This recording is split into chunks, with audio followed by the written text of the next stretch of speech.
Assalamualaikum warahmatullahi wabarakatuh.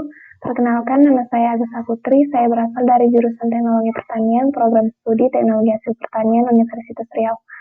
Di sini saya akan memberikan sebuah tutorial mengenai buah data yang dianalisis menggunakan software Excel dan SPSS. Yang pertama, kita lihat dulu datanya.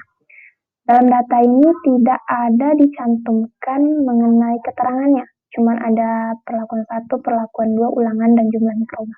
Nah, sebelum itu kita harus menentukan ini termasuk ke dalam data jenis apa. Nah, yang pertama, ini ada dua kemungkinan. Yang pertama itu RAL ataupun diara. Nah, simpelnya, kalau diaral itu unit percobaannya homogen. Jadi tidak ada kelompok. Sedangkan kalau dia unit percobaannya tidak homogen dan membutuhkan pengelompokan untuk menghomogenkannya. Oleh karena itu, maka untuk data RA sendiri dia harus ada kelompok. Nah, kita bisa lihat di sini bahwa di sini tidak ada faktor kelompok. Jadi ini termasuk ke dalam data RAL. Nah, untuk data RAL ini sendiri dia terdiri atas 2 perlakuan. Karena terdiri atas 2 perlakuan berarti ini termasuk ke dalam rancangan acak lengkap faktorial. Nah, langsung saja untuk analisisnya. Yang pertama kita harus sajikan datanya agar lebih mudah untuk dianalisis. Yang pertama kita buat perlakuan 1, kemudian perlakuan 2. Nah, untuk perlakuan 1 ini terdiri atas 4 taraf, yaitu 0, 1, 2, dan 3. Sedangkan perlakuan 2 itu terdiri atas 2 taraf, yaitu 0, 1, dan 1. Nah, untuk ini bisa nulisan datanya itu yang pertama untuk perlakuan 1 taraf 0. Perlakuan 1 taraf 0 berarti ada 3 kali ulangan. Untuk perlakuan 2-nya, maka di sini 23, 23,5, 21,8, dan 19,9 ini termasuk perlakuan 1 taraf 0 dan perlakuan 2 taraf 0 juga. Nah, begitu juga seterusnya. Nah, untuk analisisnya kita langsung klik data, kemudian data analisis.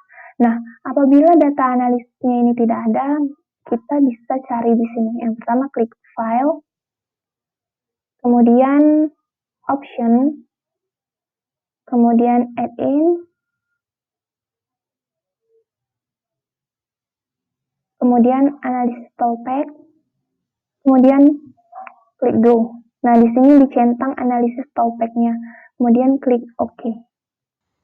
Baiklah, selanjutnya kita langsung ke analisis data. Pertama klik data, kemudian data analisis, kemudian karena ini rancangan acak faktorial, kita pilih ANOVA 2 factor with replication, kemudian klik OK.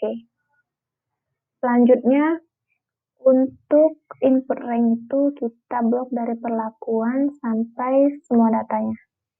Kemudian untuk rows per sampel ini dilihat dari sini. Nah, karena untuk satu perlakuan terdiri atas 3 baris, maka di sini diisi dengan 3. Selanjutnya alfanya itu kita pilih 0,05 saja. Untuk output range-nya ini kita pilih di lokasi yang paling luas, kita buat di sini aja. Kemudian klik OK. Nah, langsung keluar hasilnya. Kemudian kita lihat di sini untuk hasilnya itu langsung ke tabel ANOVA. Yang pertama sum square, kemudian DF atau derajat bebasnya ini untuk sampel itu ada 3, kemudian kolom ada 1 dan interaksinya 3. Nah, untuk kolom kita lihat di sini kolom berarti perlakuan 2. Berarti perlakuan 2 itu 1 DF-nya, sedangkan untuk nilai F hitungnya itu 15,64 dan nilai F tabelnya 4,49. Karena nilai F hitungnya lebih besar dari nilai F tabel, maka dapat disimpulkan bahwa perlakuan 2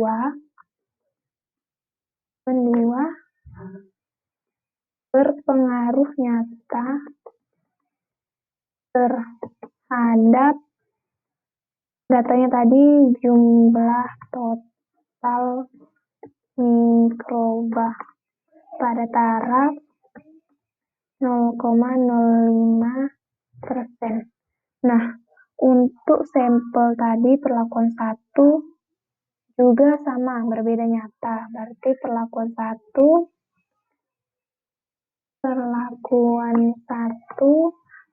berpengaruh nyata terhadap jumlah total mikroba pada taraf 0,05%.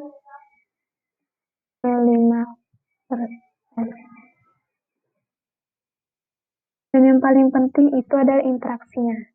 Nah, interaksi di sini punya nilai F hitung 5,32. Nah, nilai F hitung dari interaksi itu lebih besar dari nilai F tabelnya, maka dapat disimpulkan bahwa terdapat interaksi antar perlakuan. Salah satu kelebihan dari Excel ini ialah dia langsung menampilkan F tabel. F tabel ini, jadi kita nggak perlu susah-susah cari F tabel lagi. Tapi kalau misalnya mau cari manual juga bisa pakai rumus. Yang pertama klik sama dengan, baru klik F titik INC titik RT, buka kurung, masukkan nilai tingkat kepercayaannya. Misalnya kita mau bikin 0,05, kemudian titik koma, masukkan derajat garis pertama yaitu misalnya kita mau interaksi. Berarti di situ dB-nya 3, kemudian titik koma, masukkan derajat bebas yang ini, within ini. Berarti 16, tutup kurung, enter. Nah, sama kan nilainya. Jadi itu tadi rumus dari mencari nilai F tabel. Baiklah, selanjutnya kita akan menganalisis datanya menggunakan aplikasi SPSS. Nah, kalau di SPSS ini yang paling utama kita harus bisa untuk menginput datanya agar tidak terjadi kesalahan. Jadi langkah pertama itu kita lihat variabel field-nya. Jadi pada diagram ini kita tulis yang pertama tadi karena ada 2 perlakuan berarti P1, P2, P1 ini perlakuan 1, P2 ini perlakuan 2, kemudian ulangan, dan datanya yaitu total mikroba. Nah, untuk value ini penting ya. Yang pertama untuk value dari perlakuan pertama. Perlakuan pertama tadi kan ada 4 taraf, berarti yang untuk value 1 berarti itu perlakuan pada taraf 0, sedangkan yang 2 pada taraf 1 dan 3 pada taraf 2, selanjutnya 4 pada taraf 3. Kemudian value perlakuan yang kedua, karena ada 2 taraf berarti dia itu sama kayak tadi, yang satu itu taraf 0, yang kedua itu taraf 1. Nah, lanjut untuk pengisian data. Pengisian data sama saja, yang penting yang ditekankan itu dilihat perlakuan 1, perlakuan 2, ulangan, ini untuk datanya berapa. Nah, langsung saja ke analisisnya. Kalau untuk analisis langsung klik analyze.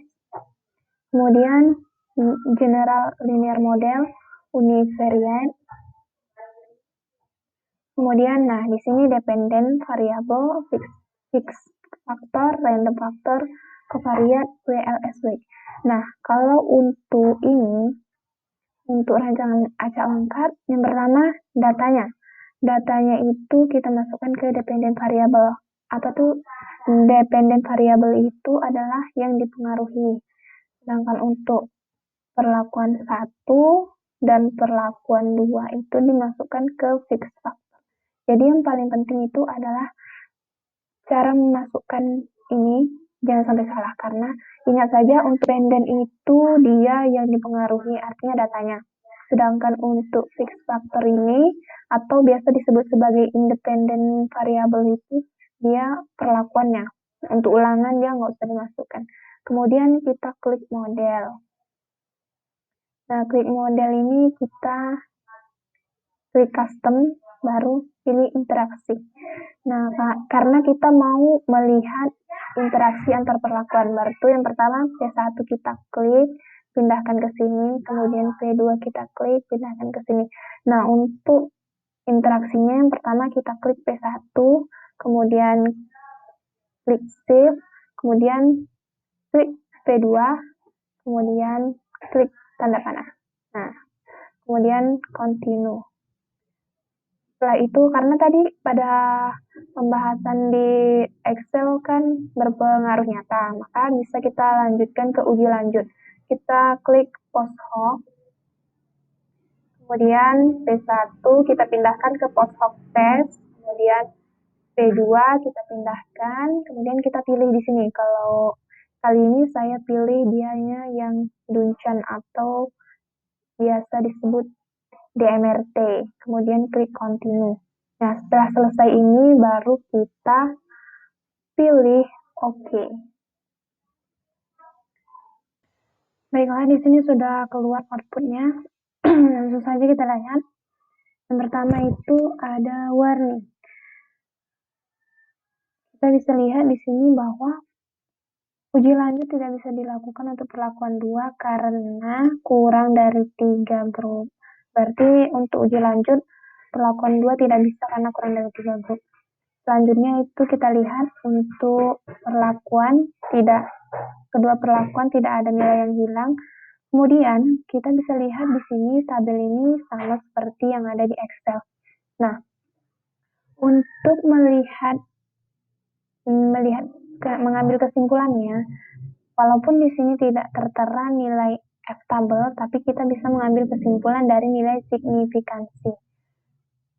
Dari nilai signifikansi ini kita bisa ambil apabila nilainya kurang dari 0,05, itu berarti perlakuan itu atau faktor itu berpengaruh nyata. Sedangkan kalau lebih besar, berarti tidak berpengaruh nyata.